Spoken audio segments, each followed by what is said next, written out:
There is a floor beneath the ocean that covers more than 70% of the surface of this planet, and most of it has never been seen, not from a distance, not through instruments, not even in the most cursory sense.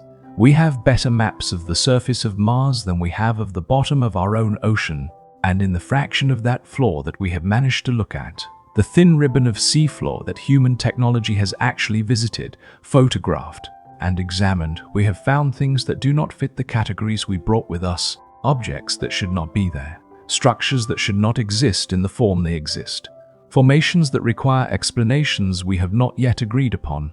The ocean floor is not an empty, featureless plain. It is a surface that has been collecting everything that has ever sunk for 4.5 billion years, and some of what it has collected is strange. Some of what it has collected is old beyond easy reckoning, and some of what it has collected remains, even now, after examination by serious scientists with serious instruments, genuinely unexplained.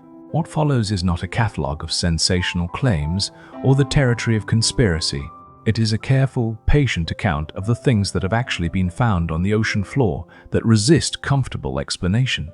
The objects, the formations, the structures, and the anomalies that the deep ocean has presented to the people who have gone looking, and that the people who have gone looking have not been able to fully account for.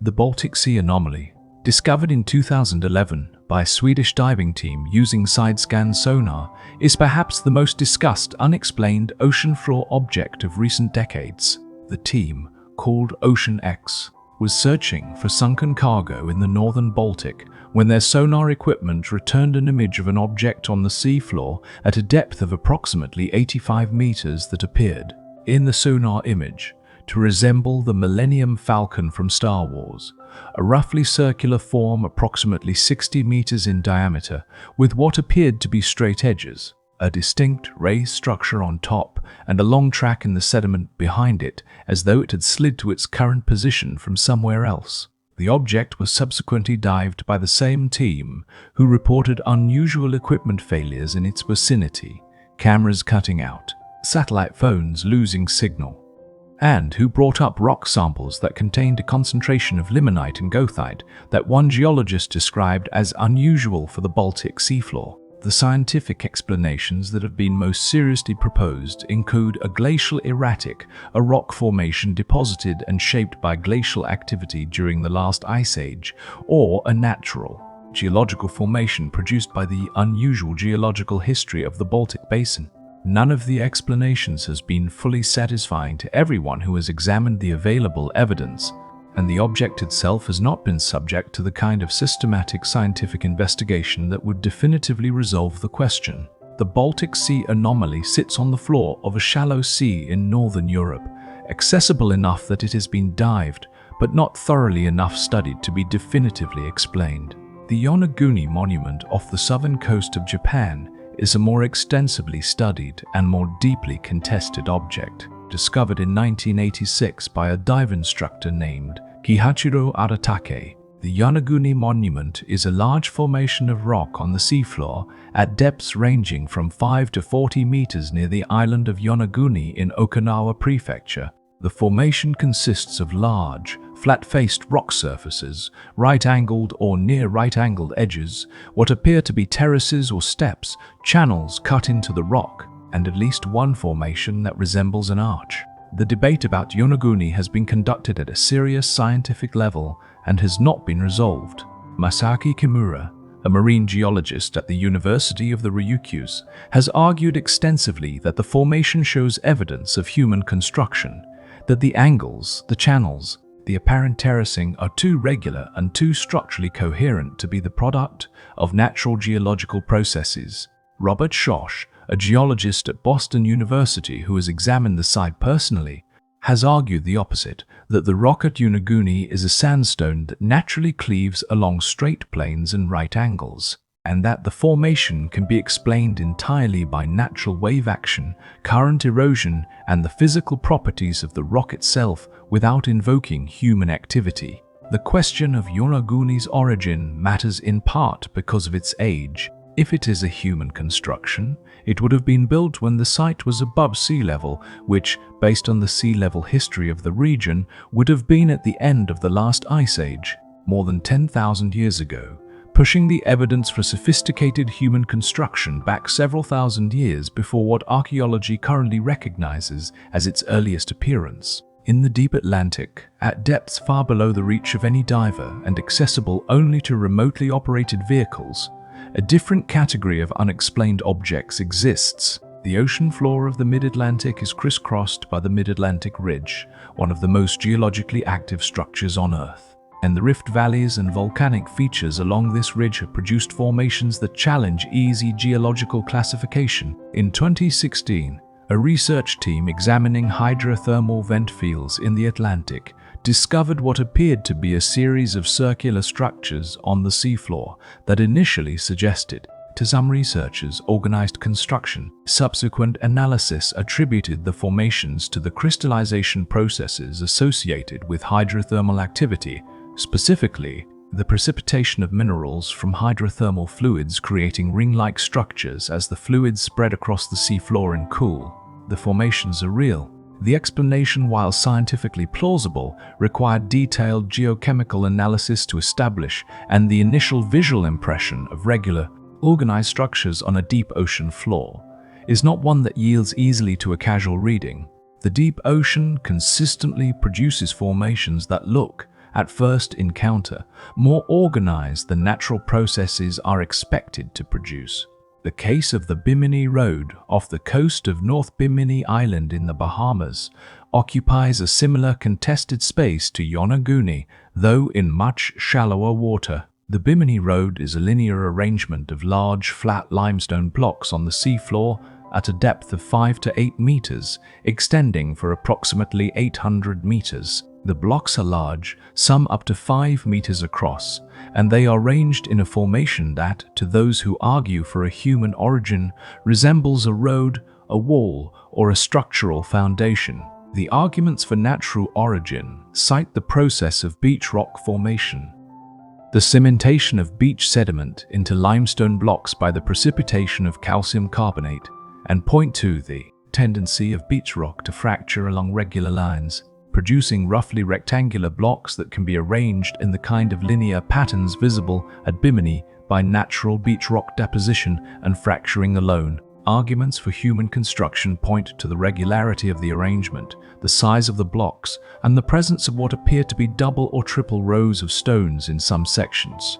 The Bimini Road has been examined by multiple scientific teams, and the current consensus leans toward natural beach rock formation. But the consensus is not universal, and the site continues to attract both scientific and popular attention. At the bottom of Lake Michigan, which, while not an ocean floor, represents a comparable category of submerged, unexplained objects, a team of archaeologists and underwater surveyors discovered in 2007 a formation of stones arranged in a line that, when examined, included at least one stone bearing a carving that appears to depict a mastodon, an animal that went extinct in the Great Lakes region approximately 10,000 years ago. The discovery was made during a sonar survey at a depth of approximately 12 meters, and the carved stone, when examined by archaeologists, was considered consistent with genuine prehistoric carving rather than natural formation. The implication that the stones were arranged and at least one was carved at a time when the area was above water, before the end of the last ice age raised lake levels and covered the formation, places the potential age of the arrangement at 10,000 years or older. The discovery has received relatively little public attention compared to other underwater archaeological finds, in part because its implications are significant, and its documentation, while real, has not been followed by the kind of systematic excavation and publication that would bring it fully into the academic mainstream. It represents a category of unexplained underwater object that is perhaps more common than the public record suggests, genuinely ancient human activity preserved in the sediment of lakes and shallow seas that were dry land during the ice ages, waiting for sonar surveys to rediscover them. The deep ocean floor also contains objects whose unexplained character is less about ancient human activity and more about the strangeness of the deep ocean's own geological and biological processes. The polymetallic nodules that cover vast areas of the abyssal plain are one example.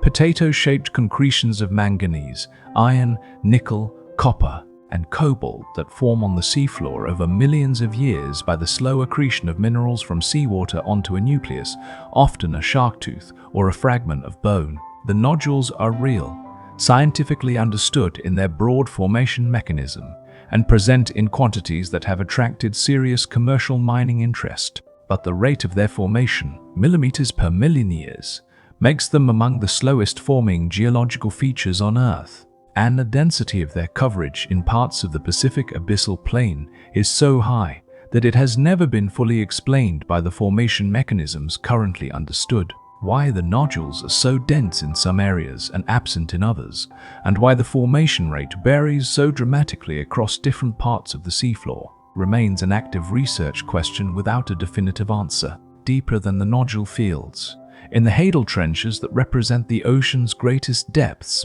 the sediment that has accumulated over millions of years contains objects of extraordinary age and unusual character. Researchers sampling sediment from the Mariana Trench have found concentrations of cosmic dust, microscopic spirals of extraterrestrial material, primarily iron and nickel, that have rained down from space continuously throughout Earth's history and accumulated in the undisturbed sediment of the deepest ocean floor.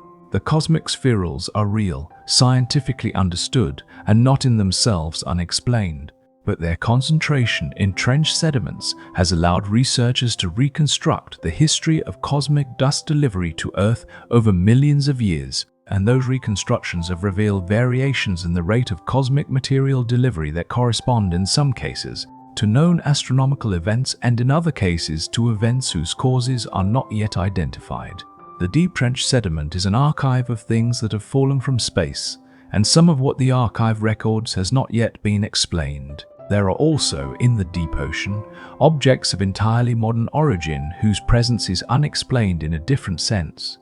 Not ancient or geological, but lost in ways that have not been accounted for. The ocean floor is where aviation disasters end when they occur over water, and the history of aviation includes a number of crashes over the ocean that have never been located. The most prominent in recent memory is the disappearance of Malaysia Airlines flight MH370 in March 2014, which has been the subject of the most expensive ocean search in history, and which has, as of the most recent systematic search effort, not been found. The aircraft disappeared over the southern Indian Ocean, an area of particularly deep and poorly mapped seafloor, and the searchers covered large areas without finding the main wreckage. The ocean floor of the southern Indian Ocean in the relevant area is not well mapped, and the search has also produced a number of sonar contacts, objects visible on the seafloor in sonar images that are not consistent with natural geological features that have not been subsequently identified. Some of these contacts may be geological artifacts, some may be debris from other sources, and some remain on the list of unresolved sonar anomalies from the MH370 search, unexplained objects on the ocean floor that the most technologically advanced ocean search effort in history has not been able to account for. The wreck fields of the deep ocean, the accumulated debris of thousands of years of maritime activity, contain their own category of unexplained objects.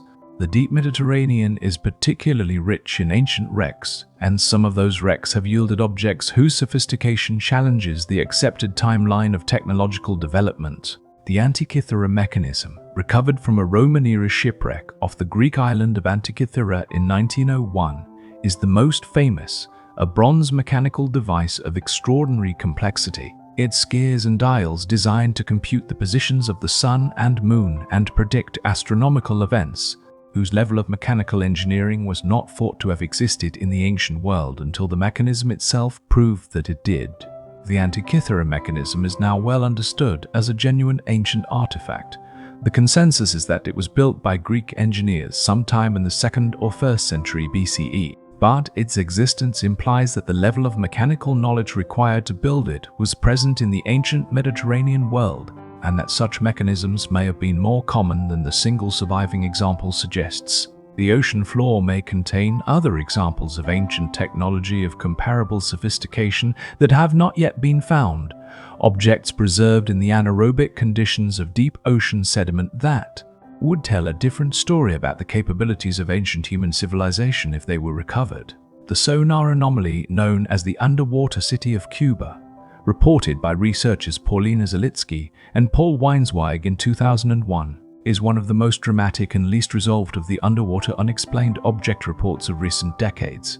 The researchers, using sonar and remotely operated vehicles, reported the discovery of large symmetrical stone structures on the ocean floor off the western coast of Cuba at depths of approximately 600 to 700 meters, structures they described as resembling a sunken city, with pyramid-like formations, roads, and buildings visible in sonar imagery and subsequently in remotely operated vehicle footage. The depth at which these structures were reported is significant because at 600 to 700 meters, the site would have been above sea level during the last ice age only if sea level had been far lower than current scientific understanding places it.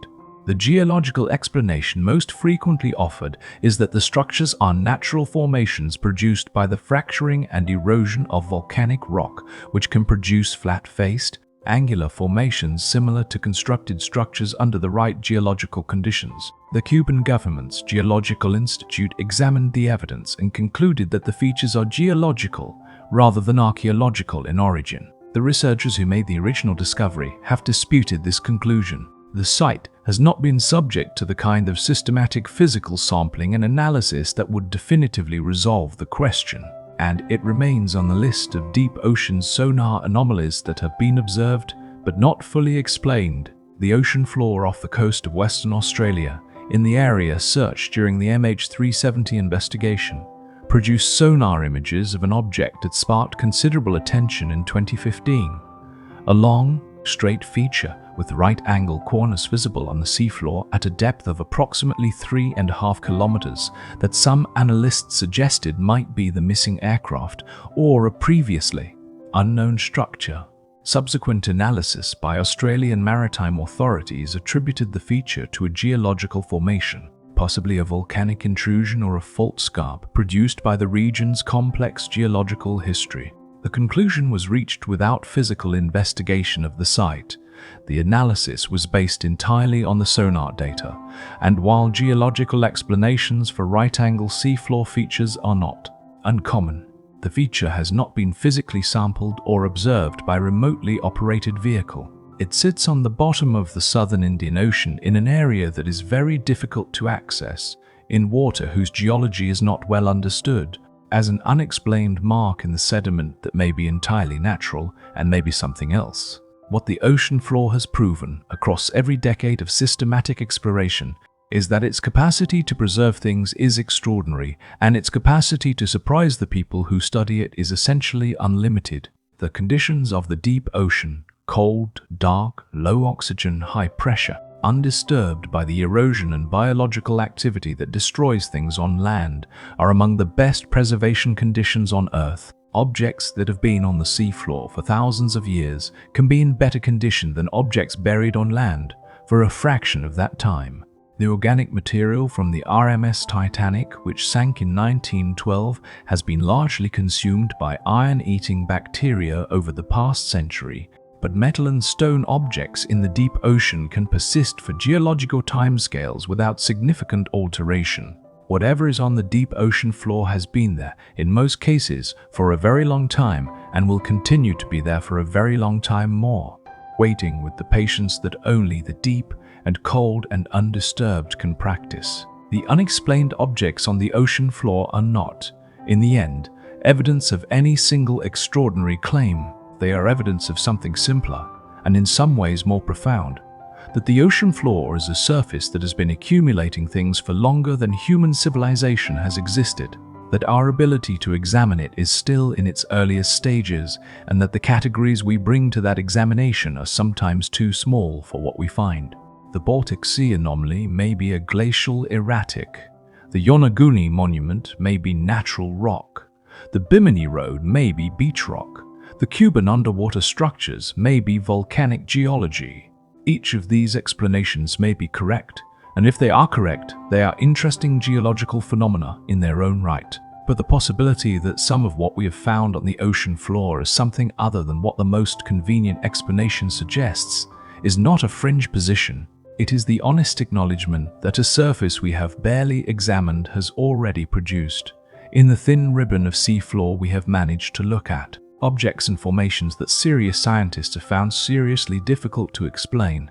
The rest of the ocean floor is still down there, in the dark, undisturbed, holding whatever it holds, waiting for the instruments and the patience and the willingness to look without deciding in advance what will be found. Somewhere on the floor of the deep Pacific, or the southern Atlantic, or the unexplored abyssal plains of the Indian Ocean, there are objects that have never been seen. There are formations that have never been photographed.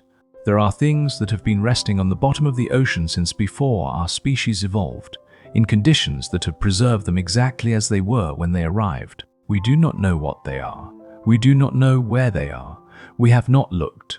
The ocean floor is patient. It is 4.5 billion years old. It has been waiting for us to develop the curiosity and the technology to come and look without hurrying, without deciding in advance what we will find, without the impatience of a civilization that has only recently developed the ability to reach the bottom, and that has not yet learned how to sit in the dark and simply observe what is there. The ocean keeps its inventory in the cold and the pressure and the absolute silence of the deep.